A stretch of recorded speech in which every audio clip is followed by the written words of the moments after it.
This show this one is, it's not for the faint of heart. It's time to take your head out of the sand and prepare for what is coming. Now, I hope that I am wrong, but I'm asking you to use some common sense here.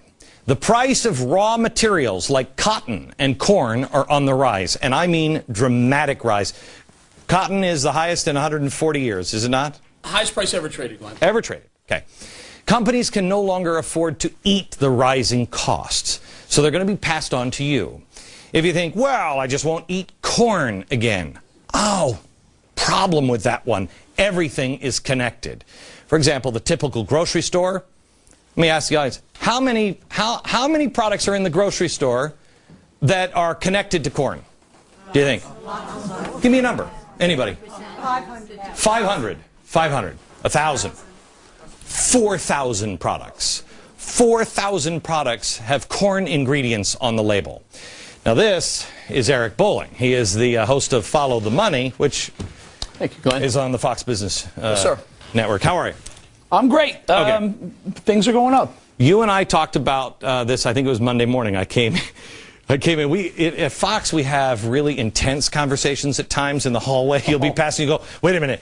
Or oil and corn going through the roof, right? People are going to be starving to death. Bad. You were like, yeah, it's going to be bad.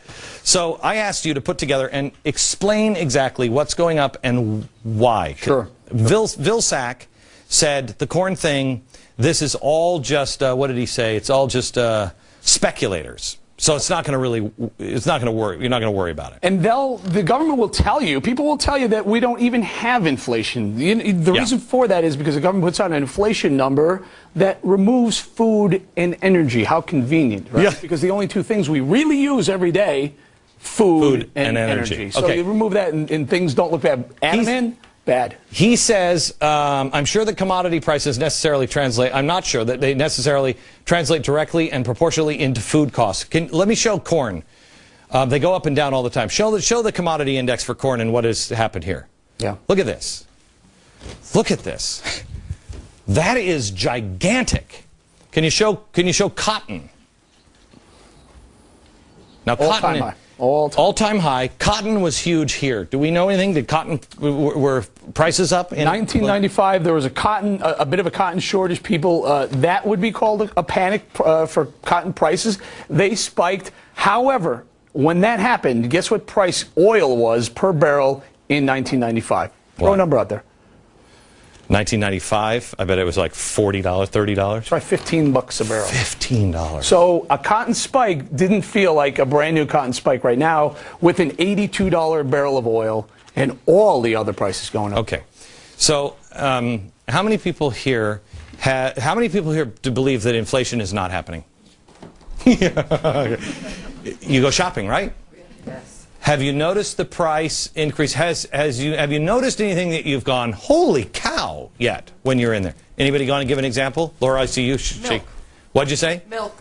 Milk. Milk was running $2.99 maybe a month or two ago. My husband saw up to $3.99 this week. Sure. $3.99 a gallon. Glenn, milk up about $1 a gallon in the last year.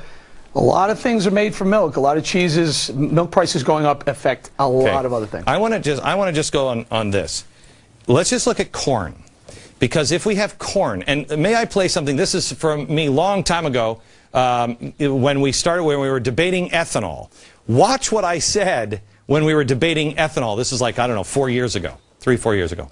What's the cause of this? Well, it's something we've told you about for a long time. We are burning our food supply. Ethanol made of corn. And I talked to her, I said, if God forbid anything happens, we'll be screwed. Right. Clear 1/3 of all corn production is used to produce ethanol right now, and if that were to go up, that puts more of a pressure on corn. Okay, but corn, what you don't understand is corn not only affects anything that corn syrup, not only affects corn syrup, but it also affects the price of meat, because we feed our pigs, our chickens, our cows corn. About 40% of what the corn, the bushel of corn, goes to feeding our livestock. Perfect. By the way, pick up almost any product in the supermarket, the 4,000, and you'll notice high fructose corn syrup.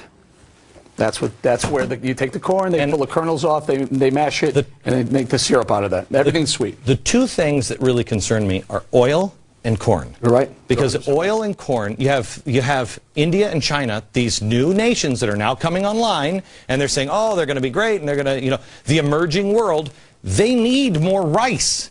They need more of everything. I saw, I don't know if it was in the Wall Street Journal, about energy in China. They have doubled, what is it, their coal production in like 3 years? Not only that, they've now surpassed the United States in energy usage per capita. We were, not per capita, I'm sorry, total energy usage. They're on their way to per capita, Glenn, because they did it. They're doing it so quickly. They're rapidly increasing. They have a food problem. They have an energy problem, but they're solving it better than we are. Okay, so if you take out energy, it's not just gasoline. I have a friend who's John Huntsman. He has the big chemical plant. He told me, he said, Glenn, you use oil in the tablets that you take for medicine. Sure. You use oil in everything. Look at it this way. The cotton, at an all-time high, you say jeans, wool, coats, so you say, what about wool? Well, wool prices have gone up too. So you say, how about polyester? Energy. It's oil. Oil. It's almost all oil. Okay. So here's the thing. America, I just want you to think of this. The world is changing. The world is changing. And you can listen to yourself in the grocery store, or you can listen to the people in Washington. Now, maybe they're right. Maybe in the end, this all goes away, and this is just a little spike. Maybe they're right. But we're talking about the future of our country, and we're talking about our children. So now, what do you do about it? Not the big Wall Street investors. I'm not going to tell you how to invest your money. What do you do about it? Real life. Next.